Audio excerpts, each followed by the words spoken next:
давоми 3 соли охир бо мусоидати роҳбарияти мақомоти иҷроияи ҳокимияти давлатии шаҳри душанбе тавассути ҷалби сармояи дохиливу хориҷӣ як қатор корхонаҳои саноатӣ бунёд шуда ба фаъолият оғоз карданд ки ин раванд дар навбати худ тавонист ҷойҳои нави кориро ба вуҷуд оварда шароити иҷтимоӣ ва некуаҳолии сокинони пойтахтро беҳтар гардонад.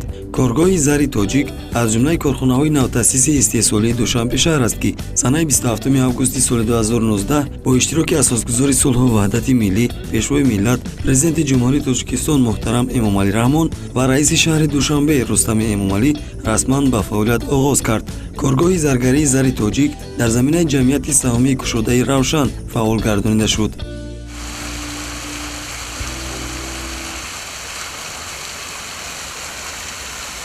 вақте ки дар намоишгоҳи маҳсулоти саноатии соли 2017 дар ноҳияи рӯдакӣ барпошудагӣ буд, ҷаноби олӣ пешвои миллат ташриф овардагӣ буданд ва маҳсулотҳои моро бисёр писанд карданд ва ба мо фикри кушодани филиали ҳамин коргоҳ дар шаҳри душанберо пешниҳод карданд ки ҳатман дар шаҳри душанбе кушоед ва бевосита бо дастгирии пешвои миллат ҷаноби эмомалӣ раҳмон ҳамин корхонаи мо ифтитоҳ ёфт ва якум маҳсулоти худро рӯзи 27 август мо ҳамҷа истеҳсол кардем. дар коргоҳи зари тоҷик барои пешбурди хатти истеҳсолӣ 5 сех мавҷуд аст. сехи механикӣ барқӣ, рехтагарӣ, зарҳалдиҳӣ, рассомию дизайнерӣ, бастубанд ва сехи заргарӣ. раванди истеҳсолот дар ин коргоҳ аз сехи рассомию дизайнерӣ сарчашма мегирад. дар ин ҷо мутахассисони маҳаллӣ шаклу андоза ва дигар ороишоти масноти заргариро тавассути барномаҳои дизайнерии компютерӣ омода мекунанд. баъд аз анҷом додани коркарди бадеӣ дар баданаи ҷавоҳирот, намунаи аввали он дар шакли қолаб аз тариқи таҷҳизоти муосир дар модели 3D омода карда мешавад.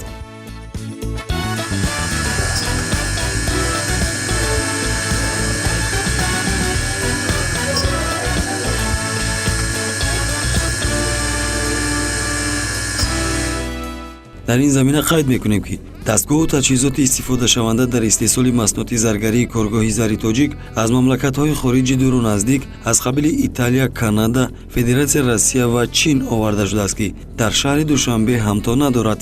воридоти таҷҳизоти муосир дар самти рушди соҳаи заргарӣ мусоидат намуда сифати корро дар сатҳи олӣ анҷом медиҳад. таҷҳизоти дар шакли 3D қолабрезкунанда мира 6 ном дошта, кори он мувофиқ аст ба муқаррароти стандарти умумиҷаҳонии евро 6. муқаррароти умумиҷаҳонии евро 6 стандарти ягонае мебошад ки онро ҳамаи кишварҳои дунё қабул кардаанд. яъне ин таҷҳизот ҳангоми андозагирӣ ва омода кардани қолабҳо дар модели муосири 3D иштибоҳ намекунад. ин намунаи ҳайкалчаҳо ва ороишотро дар шакли 3D таҷҳизоти замонавии мира 6 омода кардааст. дар канори дигари сехи рассомию дизайнерӣ дар рӯи маҳсулоти дигари заргарӣ бо истифода аз нурҳои лазерӣ нақшу нигори миллӣ кашида мешавад. дар ин баробар дар сехи оҳангудозӣ ва ё ҳаккокӣ тунуккунии ашёи хом сурат мегирад. дар коргоҳ истеҳсоли маҳсулоти ниҳоӣ асосан аз тиллои нуқра, латун, сангҳои гуногуни қиматбаҳо ки аз конҳои кӯҳҳои аз ҷиҳати канданиҳои фоиданок бои кишварамон дастрас карда мешавад ба роҳ монда шудааст.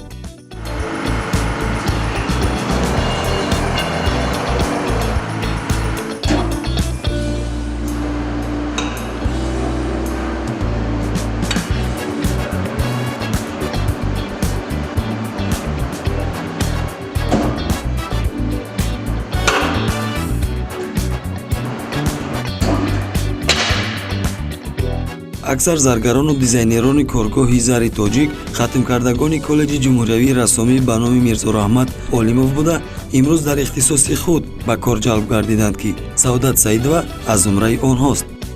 ҳозир қолаб тайёр карда истодаем. қолаби гӯшпор. гӯшпор мешавад? бале, гӯшпор мешавад. чӣ хел тайёр мешавад? якчанд таъм хеле гӯшпораҳо мебарорем ва дар ин ҳамаашро ҷамъ мекунем ва аз ин қолаб тайёр мекунем ва нуқракатӣ мебарорем.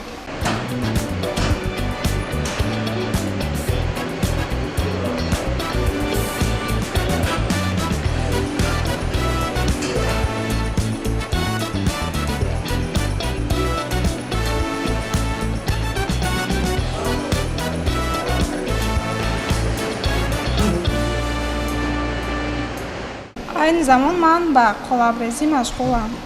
این قالب گوشتبار می شود. گوشتباری قفسی نام دارد. ما این را از این قالب ریز می براریم. коргоҳи зари тоҷик дар асоси дастуру ҳидоятҳои бевоситаи роҳбарияти олии мамлакат дар самти расидан ба саноатикунонӣ босуръати кишвар сохта шуд ки дар айни замон беш аз 40 нафар занону духтарон ва ҷавонон ба кори доимӣ ҷалб гардиданд. маоши коргарон вобаста ба сатҳи касбият ва ҳаҷми корашон аз 800 то 2500 сомониро ташкил медиҳад. асбобҳои замонавӣ кади кор мекунем инҷа. Инҷа пеш дастӣ кор мекардем. Яко асбобҳои замонавӣ кардем. Фарқатиш Ани сифати маҳсулот заргарӣ хуб мешавад? хайли акубай техникаи озира замон кади буд тезтар чизе ки ба як ҳафта буд ки дар 2-3 рӯз тайёр шуда дуруст ба як рӯз.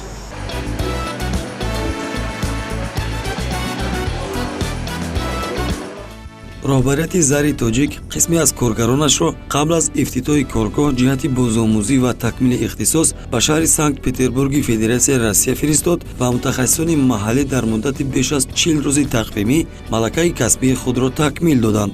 натиҷаи заҳматҳост ки имрӯз онҳо хати истеҳсолиро пурра ба зиммаи худ гирифтаанд.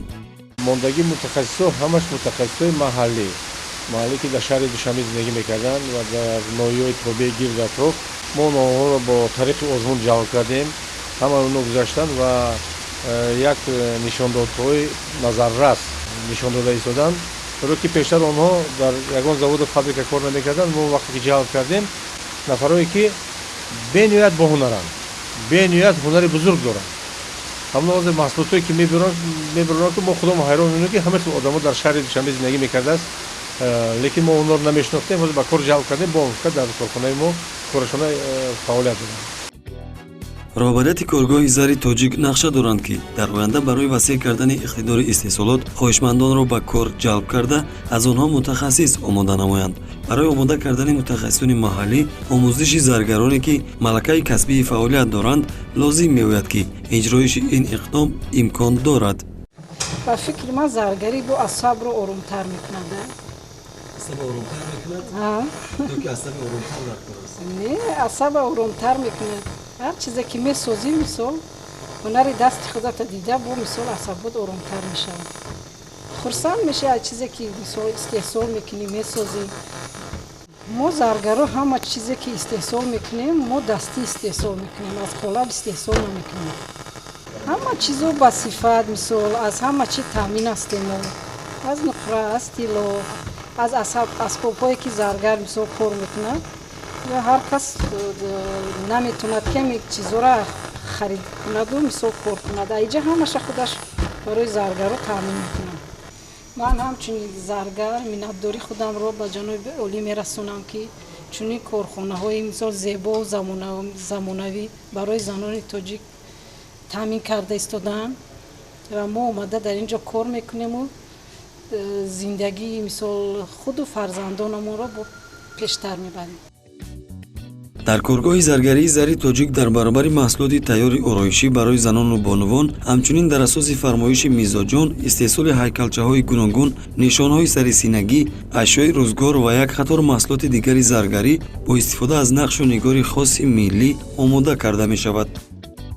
асоси кори мо истеҳсоли маҳсулоти заргарии миллӣ яъне ниёгон чизе ки фаромӯш шуда буд. ҳамна мо ҳозир зинда карда истодем ва бо муваффақият, барое ки таваҷҷӯҳи халқ ба ҳамин чизо бениҳоят зиёд аст. ғайр аз ин чизое ки дар аврупо истеҳсол мешавад, намуди аврупоӣ мегӯем ва истеҳсол мекунем. ғайр аз ин мо баъзе пангаву сикаҳои тиллогию нуқрагие ки аз ҷумҳурии мо дар хориҷа фармуда мешавад, мо ҳамин истеҳсолоти ҳамна худашро дар ҳаминҷа ба роҳ мондем. ҳадафи мо ҳамин аст, зинда кардани нақши нигори қадимии миллии тоҷикӣ.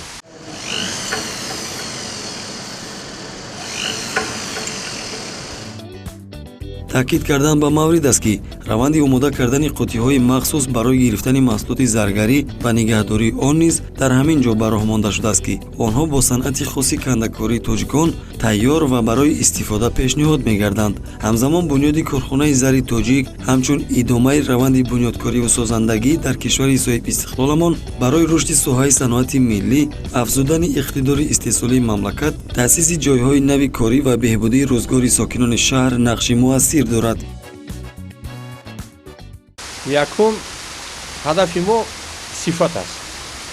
баланд бардоштани сифати маҳсулот. сифати маҳсулот бояд баланд бошад ва аз дигарон фарқ кунад. чизе ки аз хориҷа ворид мешавад, проблемош бисёр, мардуме намедонад, бисёре норозӣ ҳастанд ва барои ин қадар мо тамоми соҳибкорое ки бо ҳамин кор бо хариду фурӯши маҳсулоти заргарӣ сару кор доранд, аз онҳо илтимос мекунем ё хоҳиш мекунем ки метавонанд биёянд бо мо шартнома банданд ва чизе ки талаботи дили онҳо аст, мо ҳамна сифатан баланд тайёр карда метавонем. дар коргоҳи заргарии зари тоҷик дар як моҳ 3 килограмм тилло ва 5 килограмм нухра кор кард ва аз онҳо маҳсулоти ниҳоии ороишӣ ва дигари ашёи зарурии рӯзгор аз ҷумла армуғонҳо барои бозори дохилӣ омода мегардад. дар ошона якуми бинои коргоҳи зари тоҷик воқеъ дар кӯчаи Теҳрон 21 ноҳияи Исмоили Сомонӣ шаҳри Душанбе гӯшаи намоиши маҳсулоти тайёри заргарон мавҷуд аст ки ҳар нафар метавонад вориди он шуда аз маҳсули дасти заргарон ва масноти заргарии корхона дидан намояд.